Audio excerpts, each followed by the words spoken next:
ओम नमः शिवाय। जय श्री कृष्ण। तृतीय स्कंध 11वां अध्याय। मनवंतर आदि काल विभाग का वर्णन। मैत्रेय जी ने विदुर जी से कहा, विदुर जी, 4-4 पहर के मनुष्य के दिन और रात होते हैं और 15 दिन रात का एक पक्ष होता है, जो शुक्ल पक्ष और कृष्ण पक्ष के नाम से 2 प्रकार का माना गया है, और इन दोनों पक्षों को मिलाकर एक महीना यानी एक मास होता है, जो पितरों का एक दिन रात होता है। 2 मास की एक और 6 मास का एक अयन होता है, जो फिर से 2 तरह का है, दक्षिणायन और उत्तरायण। और ये दोनों अयन मिलकर देवताओं के एक दिन रात होते हैं, तथा मनुष्य लोक में ये वर्ष या 12 मास कहे जाते हैं। यानी मनुष्यों का एक वर्ष देवताओं का एक दिन रात होता है, और मनुष्यों का एक महीना पितरों का एक दिन रात होता है। और जो सूर्य भगवान हैं, वो 12 राशि रूप संपूर्ण भुवन कोश की निरंतर परिक्रमा किया करते हैं। फिर मैत्रेय जी ने कहा, विदुर जी, सतयुग, त्रेता, द्वापर और कलयुग, ये 4 युग अपनी संध्या और संध्यांशों के सहित देवताओं के 12,000 वर्ष तक रहते हैं, ऐसा बतलाया गया है। मतलब अगर हम 12 का टेबल चलाएं तो कलयुग में 1200 दिव्य वर्ष होते हैं, और उसके 2 गुने द्वापर युग में होते हैं 2400, त्रेता युग में 3600 यानी 3600 दिव्य वर्ष होते हैं, और 4800 यानी 4800 वर्ष सत्य युग में होते हैं। ये सारे दिव्य वर्ष हैं। मनुष्यों का एक वर्ष देवताओं का एक दिन होता है, अथवा अतः देवताओं का एक वर्ष मनुष्यों के 360 वर्ष के बराबर हुआ।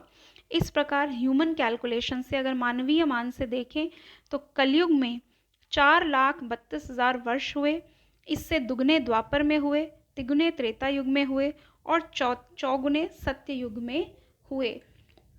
और प्रत्येक युग में एक एक विशेष धर्म का विधान पाया जाता है। सत्य युग के मनुष्यों में धर्म अपने चारों चरणों से रहता है, फिर अन्य युगों में अधर्म की वृद्धि होने से उसका एक एक चरण जो है क्षीण होता जाता है। प्यारे विदुर जी, त्रिलोकी से बाहर महरलोक से ब्रह्मलोक पर्यंत तक यहाँ की 1 सहस्त्र चतुर्युगी का एक दिन होता है, और इतनी ही बड़ी रात्रि होती है, जिसमें जगत कर्ता ब्रह्मा जी शयन करते हैं। मतलब 1000 चतुर्युग का ब्रह्मा जी की एक दिन होता है, और 1000 चतुर्युग जब इंसानों का बीतता है तो उतनी ही बड़ी ब्रह्मा जी की रात्रि होती है। ब्रह्मा जी के एक दिन को कल्प कहते हैं, फिर जो रात्रि होती है वो भी एक कल्प बीत जाता है।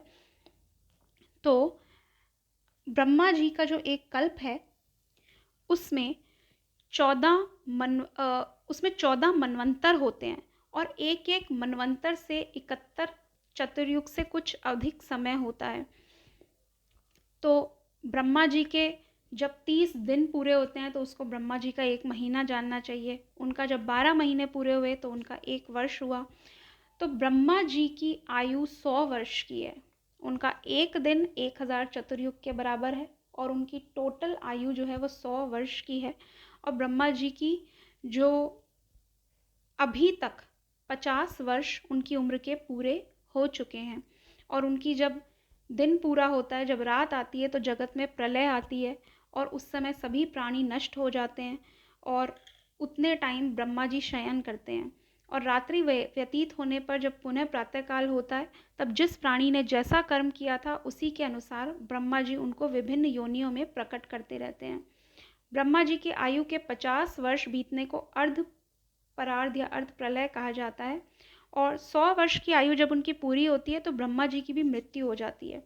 इस समय जो कल्प चल रहा है उसको वराह कल्प कहते हैं। और जब ब्रह्मा जी की मृत्यु होती है उस समय चारों तरफ केवल जल के अलावा और कुछ भी दिखाई नहीं देता, केवल अजन्मा आदि पुरुष ही शेष रह जाते हैं।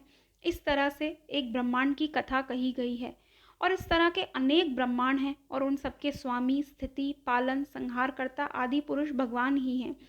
यदि वे चाहें तो एक ही पल में कई हजार ब्रह्मांडों को रचकर पुनः एक पल में ही उनको नष्ट भी कर सकते हैं, परंतु इस भेद को कोई नहीं जान पाता है।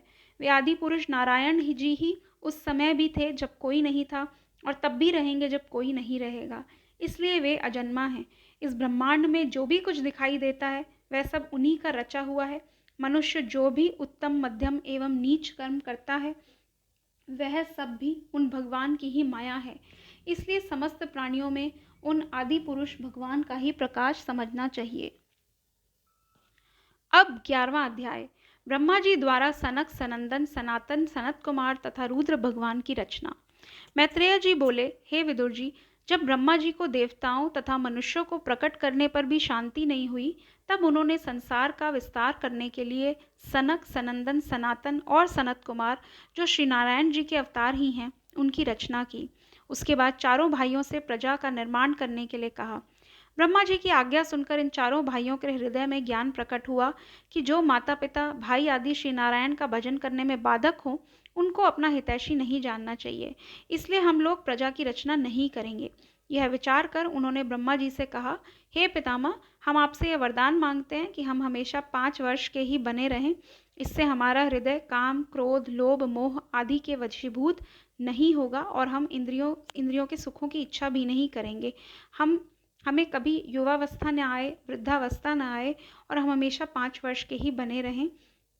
इससे हमारा जो मन है संसार की माया मोह की तरफ आकर्षित नहीं होगा और हम लोग भगवान का भजन ध्यान करना चाहते हैं, इसलिए हम संसार के जीवों की रचना नहीं कर सकते।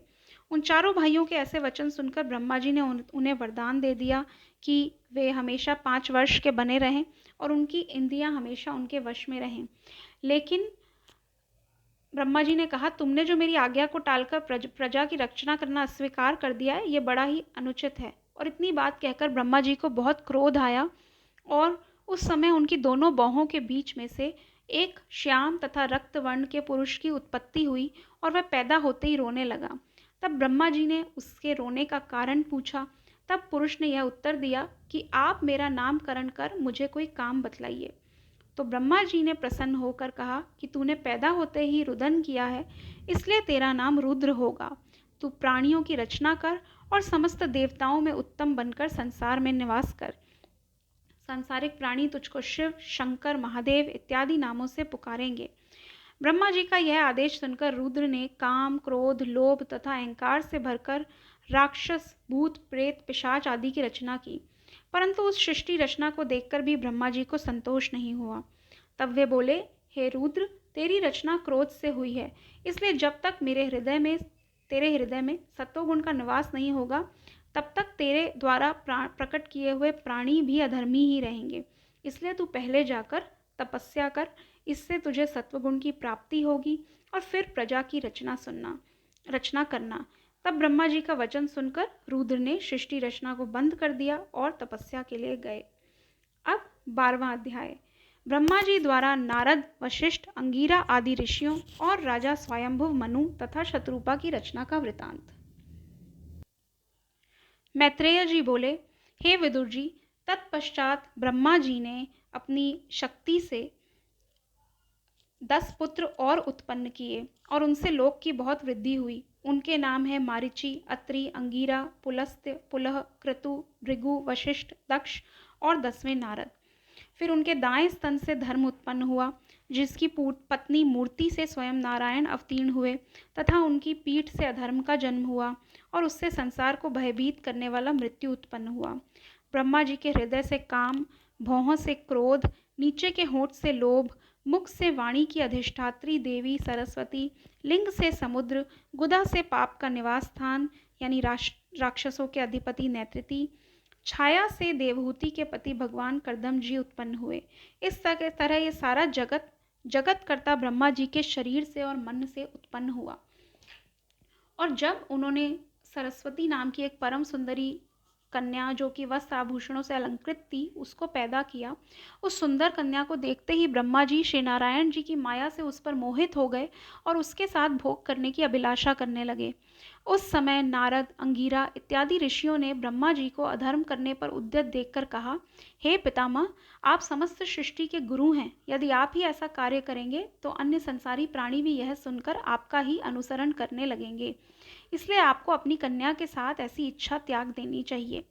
इस तरह अपने पुत्रों द्वारा समझाने पर ब्रह्मा जी को ज्ञान प्रकट हुआ। तब उन्होंने बहुत लज्जित होकर अपनी वो देह त्याग दी और दूसरी देह धारण की। उस समय ब्रह्मा जी के मृतक देह से जो अंधकार सा उठा, वह जगत में कोहरे के नाम से प्रसिद्ध हुआ, जो प्रातः काल के समय दिखाई देता है। इसके पश्चात ब्रह्मा जी ने अपने चारों मुखों से 4 वेद उत्पन्न किए तथा वास्तु विद्या, वैदिक शास्त्र, यज्ञ तथा ज्ञान, दान को विधान और संगीत शास्त्र, ये 4 विद्याएं और ब्रह्मचर्य, गृहस्थ, वानप्रस्थ एवं संन्यास, इन चारों आश्रमों की उत्पत्ति की। फिर ब्रह्मा जी ने यह सोचा कि अकेले मेरे द्वारा जीवों की वृद्धि नहीं हो सकती। तब उन्होंने अपने दाहिने से शरीर से स्वयंभुव मनु नाम से एक पुरुष और बाएं अंग से शत्रुपा नाम की एक स्त्री उत्पन्न की। उन दोनों का विवाह कर देने के पश्चात उन्हें यह आज्ञा की कि तुम मैथुन द्वारा मनुष्यों की उत्पत्ति करो। उस समय ब्रह्मा जी की आज्ञा सुनकर स्वयंभुव मनु बोले, हे पिताजी, मैं आपकी कृपा से बहुत से मनुष्य पैदा करूंगा, परंतु उनके रहने के लिए स्थान चाहिए, अतः आप इसका उपाय करें। स्वयंभुव मनु की यह बात सुनकर ब्रह्मा जी बोले, अच्छा, तुम सबसे पहले श्री नारायण जी का तप करो, फिर मनुष्यों की उत्पत्ति करना, तब तक मैं उन लोगों के रहने के लिए स्थान का प्रबंध करता हूँ। विदुर जी बोले, महाराज, स्वयंभुव मनु ने शत्रुपा से 5 संतानें उत्पन्न की। उनमें प्रियव्रत और उत्तानपाद 2 पुत्र थे तथा आकुति, देवहूति और प्रसूति 3 कन्याएं थीं। मनु जी ने आकुति का विवाह रुचि प्रजापति से किया, मझली कन्या देवहूति कर्दम जी को दी और प्रसूति दक्ष प्रजापति को। इन तीनों कन्याओं की संतति से सारा संसार भर गया। यह अध्याय यहीं समाप्त हुआ। धन्यवाद।